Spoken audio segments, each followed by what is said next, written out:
Muy buenas tardes con todos. Antes que nada, un agradecimiento muy especial a la empresa Galénica SNIF por la cortesía de haberme invitado a esta presentación, bueno, y contar con una ponencia que creo que es un tema, entiendo mi parecer, ustedes me darán la razón al final si me equivoco o no, un tema muy importante que tiene que ver con seguridad transfusional. El que habla es patólogo clínico y de repente también llama la atención que no toco un tema directamente relacionado con banco de sangre, que es donde yo laboro. Pero sí tengo mucha especial preocupación por la parte asistencial que involucra a los usuarios internos de la sangre que producimos en los bancos. No sé si acá en la sala habrá participantes que no sean de banco de sangre, que sean más bien de la parte asistencial, o todos son de banco de sangre.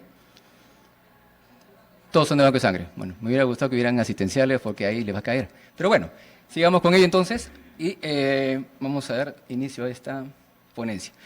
Yo siempre que toco el tema de transfusión sanguínea, cuando tengo la oportunidad que se me invite a compartir ese tema, siempre empiezo con esa diapositiva, por eso que de repente está un poquito gastada, ¿no? La transfusión de sangre más segura es la que no se realiza. Los que estamos en el banco de sangre, que somos acá creo la totalidad de la sala, lo tenemos eso bien claro, pero no lo tienen tan claro los personales de salud que usan la sangre en los servicios. En otras palabras, no existe transfusión de sangre 100% segura, no lo existe, y eso lo tenemos perfectamente claro. Bueno, la siguiente pregunta creo que cae por su peso y ha sido respondida prácticamente con la frase anterior. Pero igual, ¿no? ¿Por qué habla de transfusión sanguínea? ¿Por qué un médico patólogo clínico como el que habla, en vez de preocuparse por hablar más de banco de sangre, habla de la transfusión sanguínea como procedimiento médico? Para empezar, la transfusión sanguínea es uno de los procedimientos médicos que más se realizan en la práctica asistencial diaria. Hablemos de un hospital de mediana complejidad para arriba, si hace cirugías, hace transfusiones sanguíneas. El objetivo de la transfusión sanguínea se entiende que es para salvar vidas. Ese es su objetivo principal, pero muchas veces en lugar de ello las complican y las complican muy seriamente. A mayor número de transfusiones sanguíneas recibidas, mayores son los riesgos y complicaciones que ésta tiene.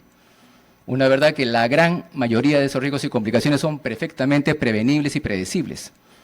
Bueno, lo que está detrás de la cortina de esta realidad es que una situación ¿no? preocupante es que la mayoría, si no la totalidad de profesionales de la salud, digamos, médicos y enfermeras que usan la sangre, no hemos sido capacitados en este recurso terapéutico.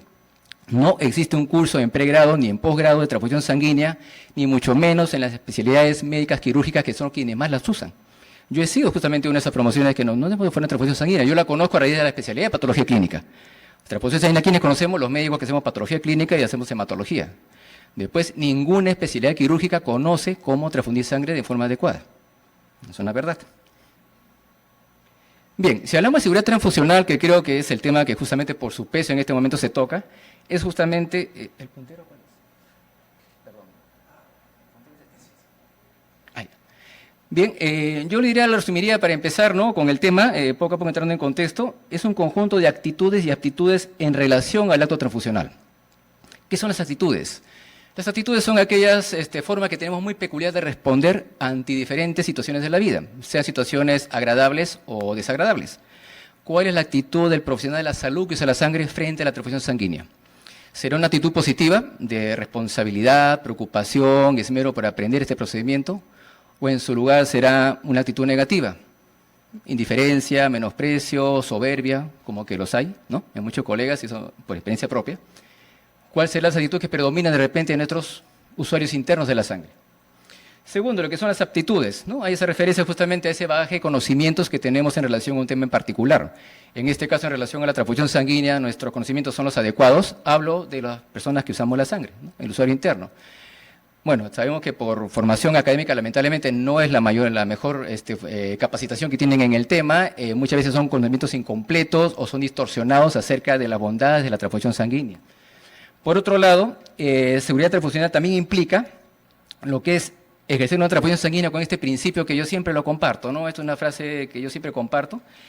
Seguridad transfusional significa ejercer una transfusión sanguínea de manera consciente, racional, segura y responsable. ¿Sí? Esos cuatro términos para mí involucran esta frase de seguridad transfusional. Eso también va de la mano con que trabajemos dentro de lo que se llaman estándares de calidad, ¿no? Estándares de calidad que a nivel internacional son regulados a través de normas, procedimientos, protocolos de cómo realizar el acto transfusional de forma adecuada, ¿no? Repito, estamos hablando de la parte asistencial, ¿no? Y eso obviamente tiene como objetivo final pues lograr los máximos beneficios en el paciente y lógicamente de la mano los mínimos riesgos para ellos mismos. ¿Ok? Listo. Si hablamos de transfusión sanguínea, yo cuando comparto este tema también, yo bueno, le doy un enfoque algo didáctico para que sea mejor entendible, ¿no? Para los que tienen a bien escucharme. Y yo digo pues que la transfusión sanguínea como procedimiento terapéutico tiene 4 actores principales. El primero de ellos son los profesionales de la salud que usan la transfusión sanguínea, vale decir el profesional de la salud que trabaja en banco de sangre, por ejemplo, captando las unidades, produciendo las unidades, estudiando, analizando las unidades de sangre. El segundo es el paciente que recibe esa unidad de sangre, un paciente que tiene sus características peculiares, particulares, su idiosincrasia fisiológica, su patología de fondo, su medicación coexistente. Cada paciente es un mundo. Ya sabemos, hay una premisa que se maneja, pero creo que la recordarán todos, existe enfermos y no enfermedades. Puede haber una decena de enfermos que tienen la misma patología, pero cada uno la hace de forma particular. Y lo mismo sucede en transfusiones sanguíneas. ¿Qué más? La unidad de sangre, un producto biológico bastante complejo, de que conocemos muy poco, tal vez a la fecha inclusive, y obviamente con sus potenciales riesgos que esa tiene, como producto biológico que es. Y finalmente, la parte que menos conocemos o que menos queremos hacerle caso o atención es la normativa legal vigente que regula este procedimiento transfusional. Esa normativa legal vigente hago referencia a un conjunto de leyes, normas, protocolos, pautas, guías, etcétera, que son emanadas o del Ministerio de Salud o de los mismos hospitales que regulan sus actividades asistenciales in situ. Estas directivas, estas normas, estas leyes regulan no solamente la parte asistencial del uso de la transfusión sanguínea, también regulan la parte médico-legal. Y aquí está incluido una parte que no nos gusta, pero tenemos que tener bien claro, el Código Penal y el Código Civil. ¿Sí? Estamos regulados también eso, estamos sujetos a esa ley dentro de lo que es ejercer la medicina en el territorio peruano. Bien. Listo. ¿Qué componentes podríamos desmenuzar, ¿no? De lo que hasta hemos hablado ya de este tema de entrando en seguridad transfusional? Para empezar, nos referimos que el componente de seguridad transfusional a la cabeza, los profesionales de la salud. Ya lo mencioné, con las actitudes y las aptitudes adecuadas. ¿Okay? Estar debidamente capacitados en este procedimiento para que conozcan, ¿no?, lo que tiene esta transfusión como bueno y lo que no tiene como no tan bueno, ¿no? Segundo, los bancos de sangre ya como establecimientos. Un banco de sangre que tiene pues los recursos materiales adecuados. Ese es un problema que tenemos a nivel nacional. Hay una marcada heterogeneidad entre los bancos de sangre pues de algunas ciudades comparados con la capital, etcétera, etcétera, ¿no? Cada quien trabaja como puede, hace lo que puede con lo que tiene y con lo que no tiene también. Inclusive que aquí en Lima estamos pasando muchas falencias al respecto, ¿no? Esto creo que todos lo conocemos perfectamente en el día a día. Bueno, un banco de sangre que además de ello cuente con los procesos debidamente, digamos, estandarizados, regulados, controlados y obviamente ejecutados como debe ser. Y esto hago referencia a los análisis, ¿no?, fundamentalmente de la mejor calidad posible, y que trabajemos con un producto ideal que es justamente lo que es la donación voluntaria de sangre.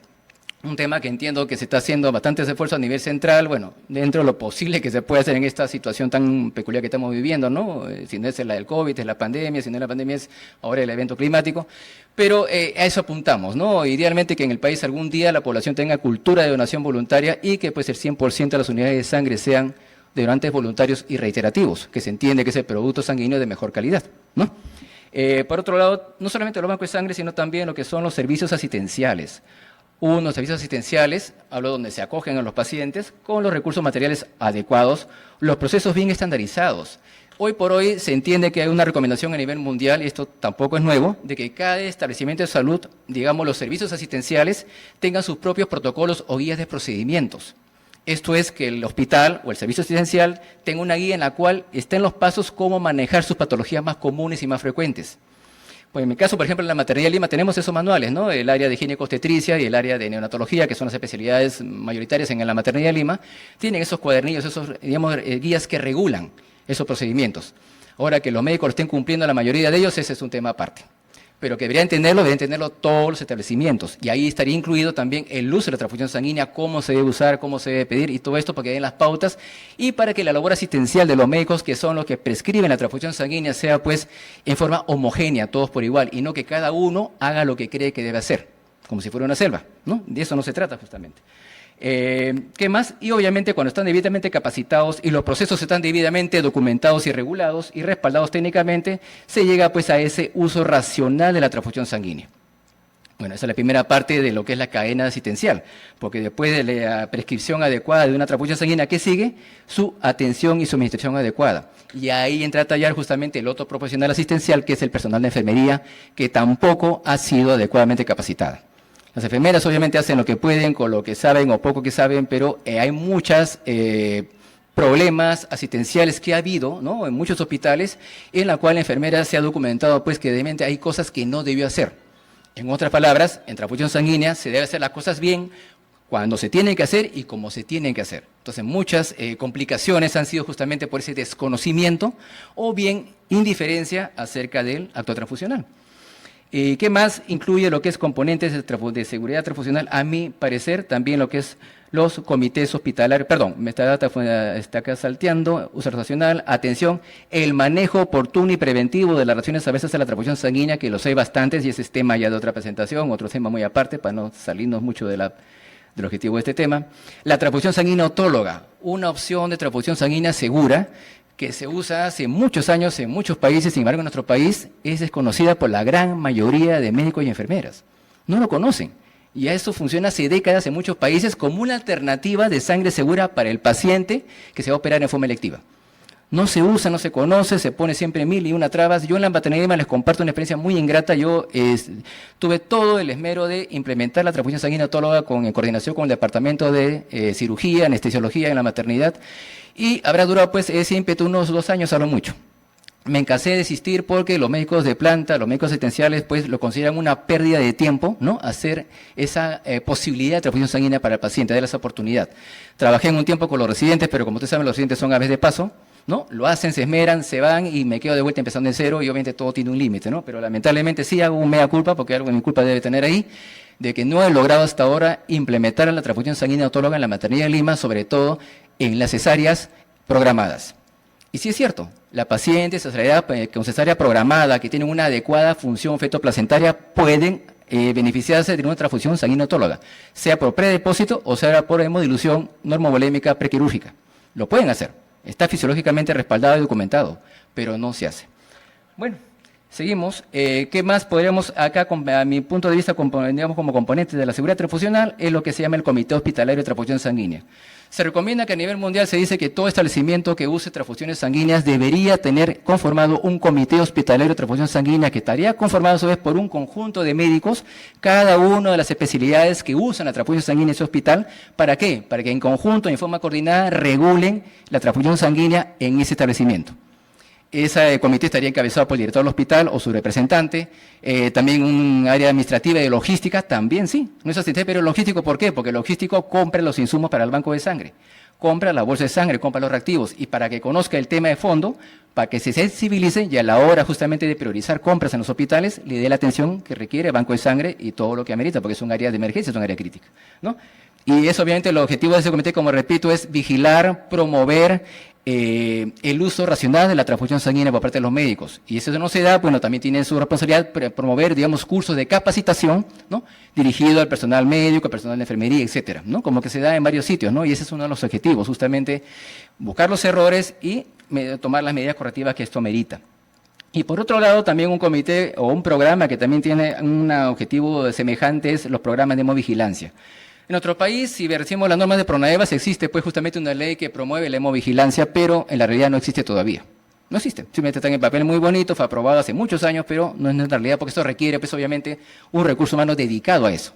No es fácil hacer un seguimiento después que un paciente sale de alta y se transfundió, hacer un seguimiento pues, ¿no?, a distancia, ¿no?, cómo está yendo sus controles de laboratorio, si se sintió bien o no, porque sabemos perfectamente que hay muchas reacciones adversas que son de tipo crónico, que pueden darse inclusive hasta semanas a meses después de ocurrir la transfusión sanguínea.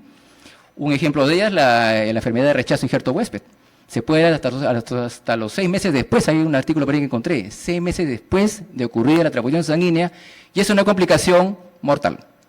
¿Sí? A la fecha no hay cura para esa complicación, ¿no?, crónica de la transfusión sanguínea. Y esto obviamente se podría documentar y todas las demás reacciones adversas se podrían documentar con un comité de vigilancia que se dedique a eso, a registrar y que haya pues una base de datos a nivel nacional. Es lo ideal, es el mundo de las maravillas, ojalá que acá algún día se dé. Pero es justamente eso, también significa seguridad transfusional. Y finalmente, unas directrices que voy a tratar a continuación, que son las directrices PBM. ¿De qué se trata esto? Vamos a ver. Bueno, perdón, ya se me pasó todo. ¿Cómo es esto? ¿Cómo se retrocede esto de acá? Por favor, ¿sí puede retroceder? ¿Sí? Ya, ok, gracias. Se lo apreté muy rápido. Ya, muy bien.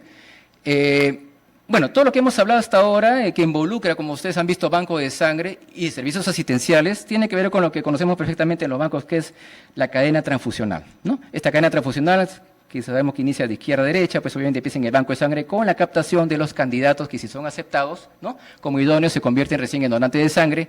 Esas unidades ingresan a este sistema, a este conjunto de procesos y procedimientos llamado cadena transfusional, y como sabemos, pues empieza en el banco de sangre con la extracción de la unidad, su fraccionamiento, su análisis de laboratorio y su posterior conservación hasta que recibamos en el banco de sangre una solicitud transfusional emitida por el médico de tal o cual hemocomponente. Finalmente el hemocomponente se despacha, ¿no?, lo recibe la enfermera, lo administra el paciente y todo termina, en el mejor de los casos, en la vena del paciente. Bueno, en el mejor de los casos es parcial, porque la idea es que termine en la vena del paciente sin ninguna complicación, solo con beneficio al 100% esperado. Pero sabemos que muchas veces no es así. En esta cadena transfusional, como vemos, se involucran un conjunto de procesos y procedimientos que lo conocemos perfectamente y que aquí están pues imbricados una serie de profesionales de la salud, empezando por el personal tecnólogo médico, si hay médico en el banco también. Acá tenemos por acá el médico tratante, el que ve al paciente y prescribe la transfusión, el personal de enfermería, hasta también muchas veces la técnica de enfermería, que es la que aplica muchas veces la transfusión sanguínea. Esta cadena de procesos y procedimientos también es una cadena, como vemos, de responsabilidades y que el fiscal y el juez la conoce perfectamente, mucho más que nosotros. Cuando hay un problema médico legal, el fiscal y el juez sabe qué buscar y dónde buscar. Conoce la historia clínica mucho mejor que nosotros mismos, ¿no? Y es más, sabemos acá en Lima que existe la Universidad Pontificia Católica, ¿no?, la Pontificia Universidad Católica del Perú, ¿no?, que tiene una promoción de abogados especialistas en mala praxis que salen pues promociones anualmente buscando justamente trabajo, como todos, es todo su derecho. ¿A dónde irán esos abogados a buscar trabajo? A las puertas de los hospitales buscando pacientes con cara insatisfecha que salgan de la emergencia. Así de simple, ¿no? Y obviamente yo he visto cómo es el trabajo porque he tenido la oportunidad de estar presente en algún evento sin haberlo querido. No cobran nada los abogados. Vamos a un porcentaje de lo que se logre. Así de simple, costo cero.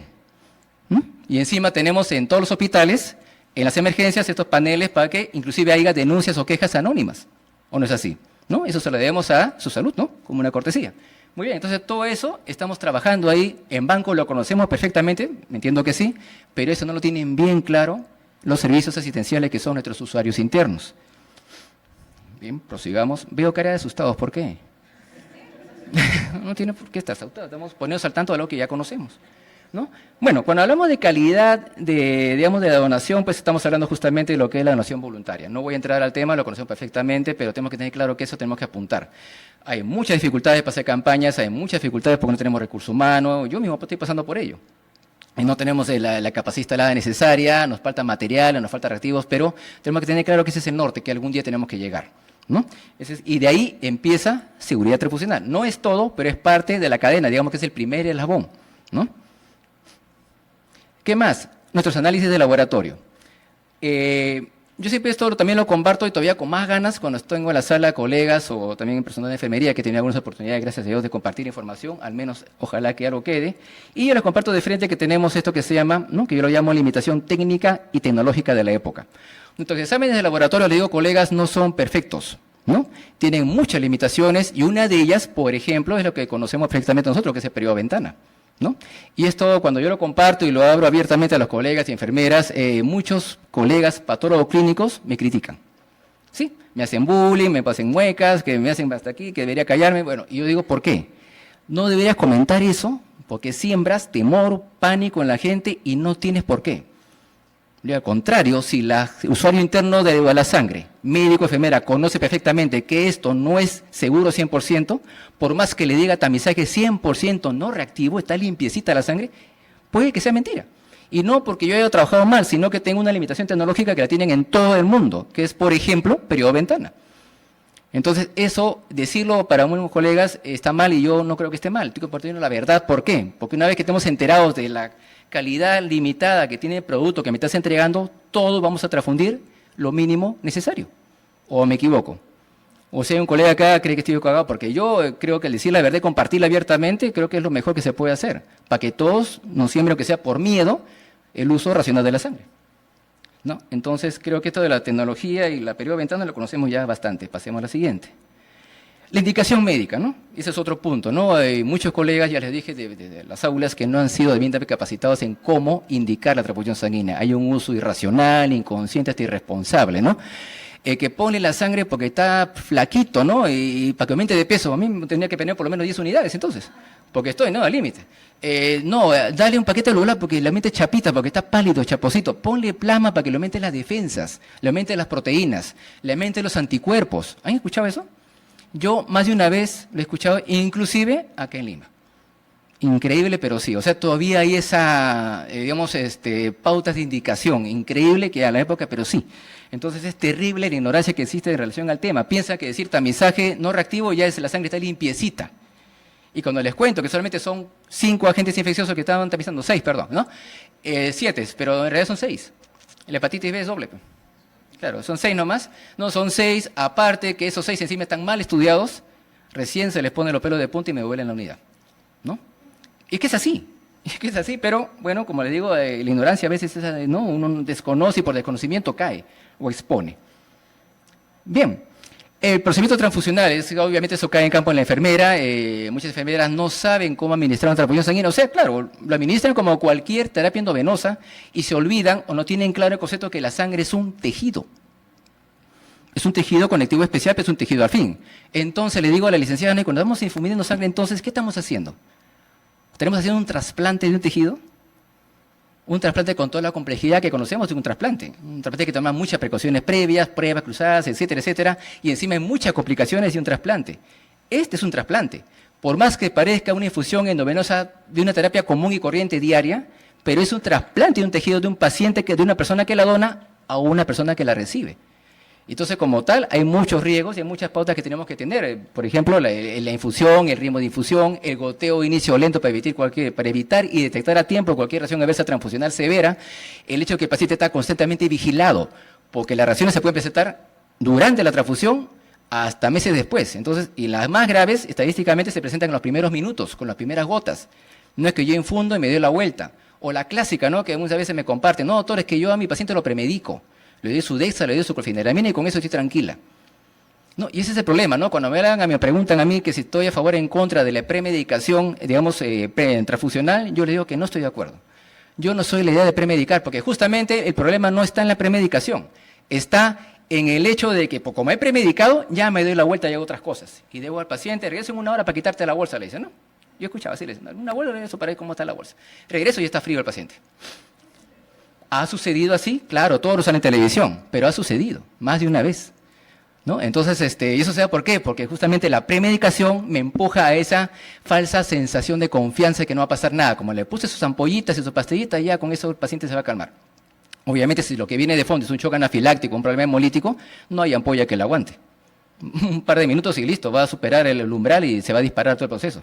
Pero como yo ya me confié, ¿no?, y listo, ¿no? La hemovigilancia. La vigilancia del proceso de transfusión es algo que la enfermera no tiene muy claro todavía, a pesar que varias veces incidimos en eso.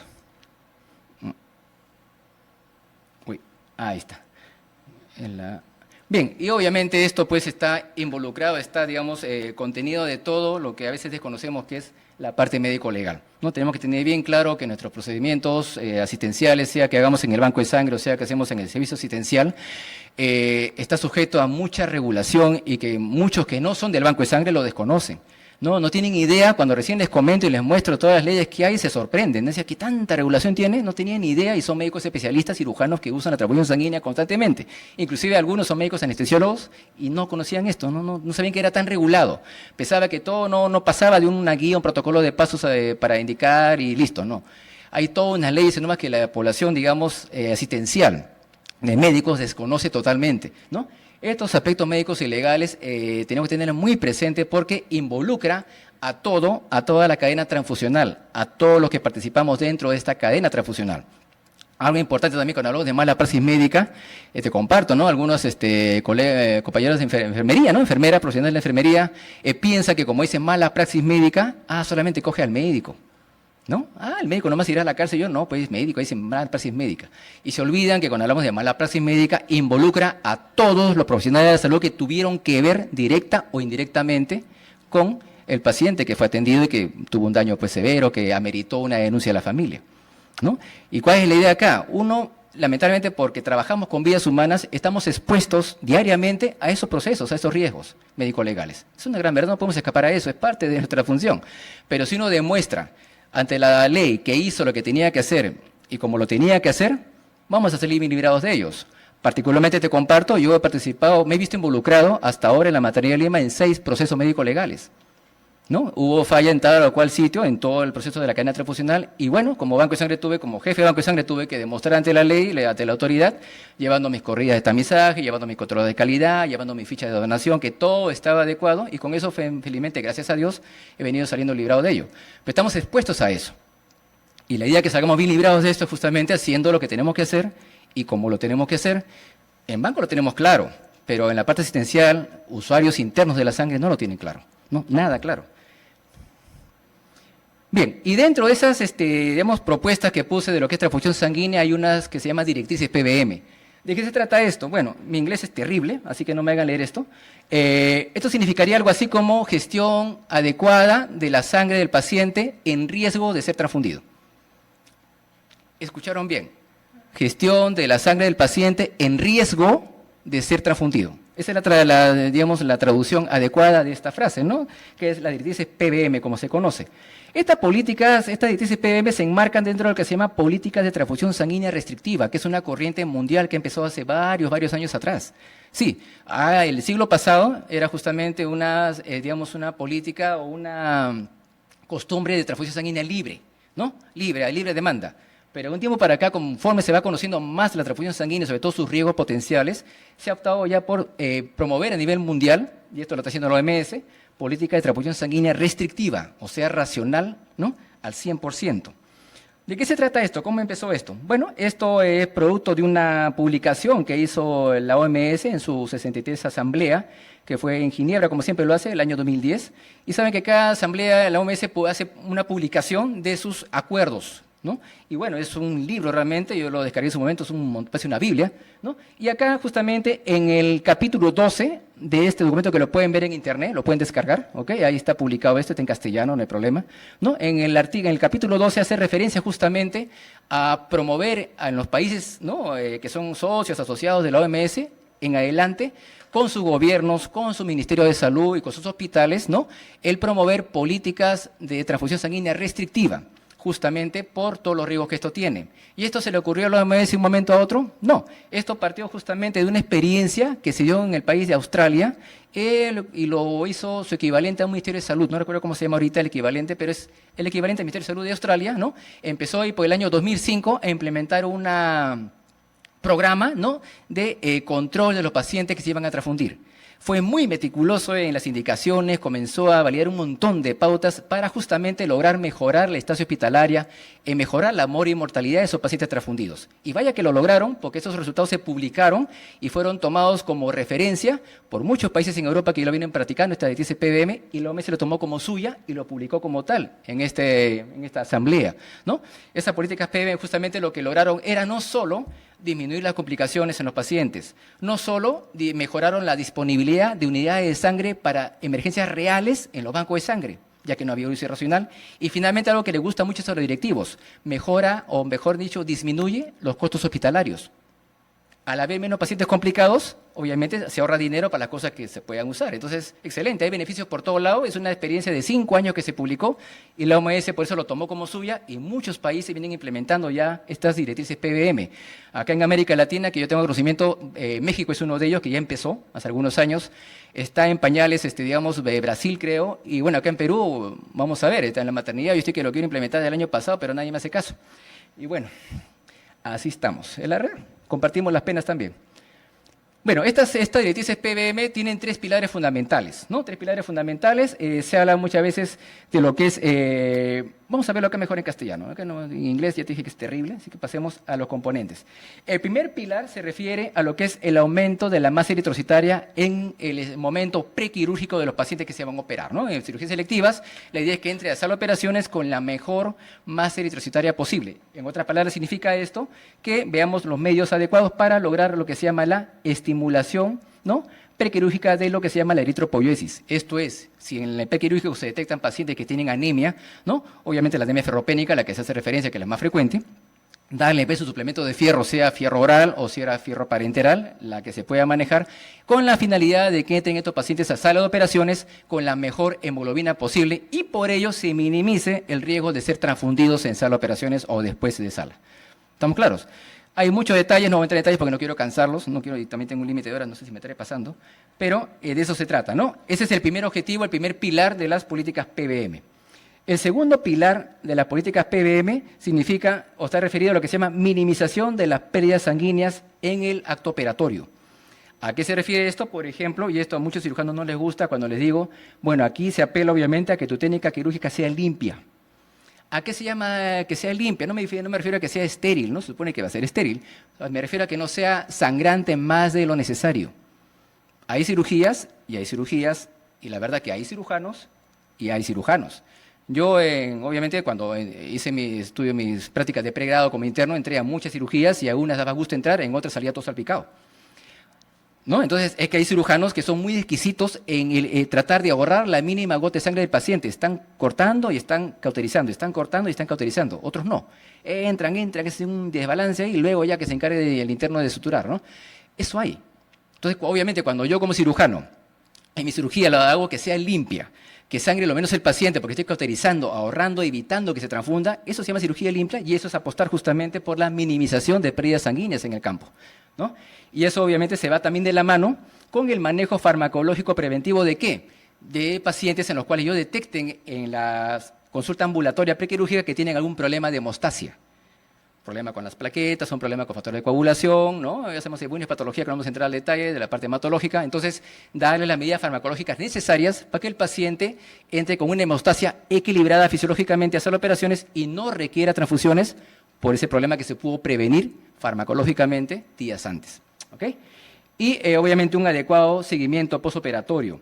Esto, el seguimiento operatorio, es un problema. Yo hago una referencia a lo que sucede en la maternidad de Lima. La mayoría de transfusiones sanguíneas de emergencia, que ahí la llamamos clave roja, ¿no? Clave roja, son en la sala de recuperación. Muy rara vez son en sala de operaciones, son en la sala de recuperación. Lamentablemente ahí como que el personal dice, ya salió de la operación, salió lo más difícil, se confían y muchas veces hacen hemorragias ahí en la sala de recuperación. No sé si en tu hospital pasará lo mismo, pero en la maternidad pasa frecuentemente. ¿Qué está pasando? No hay adecuada vigilancia en la sala de recuperación. Pensamos que lo peor es sala y recuperación, cuando uno se confía, baja la guardia, pasan estos eventos y más de una vez sucede eso. Seguimos la política, el pilar número 3, que se refiere o hace referencia, el pilar número 3 de la directriz PBM, hace referencia a lo que es la mejora de la tolerancia a la anemia. ¿A qué se refiere este objetivo de este pilar 3 de estas directrices? Se refiere a que tengamos políticas o medidas restrictivas de la transfusión sanguínea. Esto es un manejo bien exquisito de lo que son umbrales de transfusión. Hay todas unas tablas, no voy a cansarlos con eso porque también me voy a marear, pero la idea es, por ejemplo, pongamos de referencia un paciente adulto. Un paciente adulto que está normosómico, normovolémico, se entiende que cuando tenga una clínica de problemas de hipoperfusión tisular, hipoxigenación tisular, etcétera, más un valor de laboratorio que me dé un valor de hemoglobina que esté por debajo de 7 gramos por ciento, sería un indicativo que ese paciente es candidato a recibir, por ejemplo, un paquete globular. ¿No? No más, no con 8, no con 9, no con 10, no, por debajo de 7. Inclusive hay estudios que en pacientes jóvenes que están en estado de salud equilibrado, no tienen ningún riesgo, pueden tolerar hasta hemoglobinas por debajo de 5. 5 a 6, inclusive en pacientes jóvenes sin ningún riesgo. Mire el umbral que usted está bajando cada vez más y más. A eso se refiere, que cuando un paciente recién tenga esas condiciones y con esos valores referenciales, para este caso en particular como ejemplo, es de que recién podría considerarse una transfusión sanguínea, en este caso de un paquete globular. Eso se llama políticas restrictivas de transfusión sanguínea, manejo estricto de umbrales, que los hay para los 4 hemocomponentes básicos. ¿Okay? Y eso sería promoverlo también su uso en los hospitales, ¿no? De eso se trata estas directrices.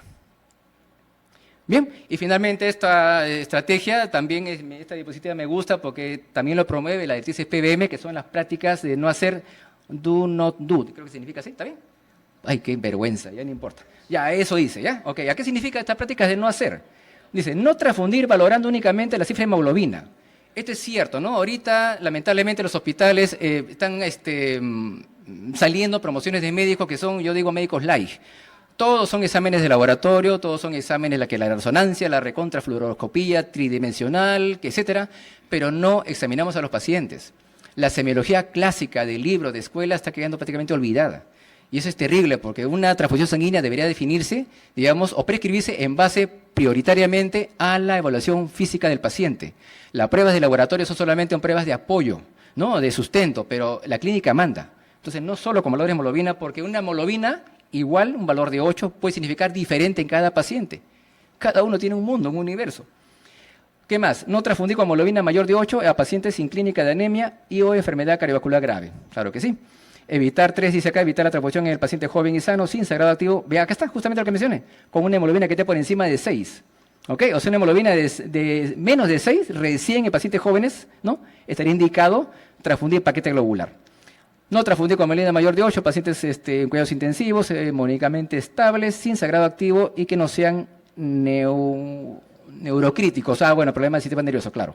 Finalmente, no transfundir más de un concentrado de hematíes sin revalorar al paciente, excepto en aquel con anemia severa o sangrado activo. Obviamente es una emergencia, un choque hipovolémico, ahí sí, claro que sí. Pero en las transfusiones programadas, obviamente, un paquete globular y se mide. Un paquete globular y se mide, ¿no? Eso se llama uso racional. Bueno, no quiero cansarlos, creo que ya es la última. A ver.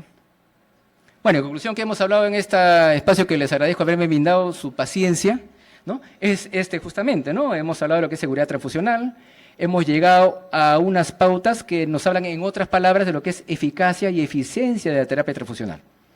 Hemos hablado de lo que son pautas también, ¿para qué? Para aminorar las complicaciones médicas y también, de la mano obviamente, y nos compete a todos, aminorar el riesgo de problemas médico-legales. Y finalmente, algo que también debemos tener en mente, que a los directivos nos gusta mucho, ¿no? Es el bajar los costos hospitalarios, ¿no? Justamente aplicando estrategias de uso racional de la sangre. Mis señores, eso es todo lo que tenía preparado para ustedes. Si los he cansado, disculpen el caso. En todo caso, muchas gracias por su atención. Si hubiera alguna pregunta.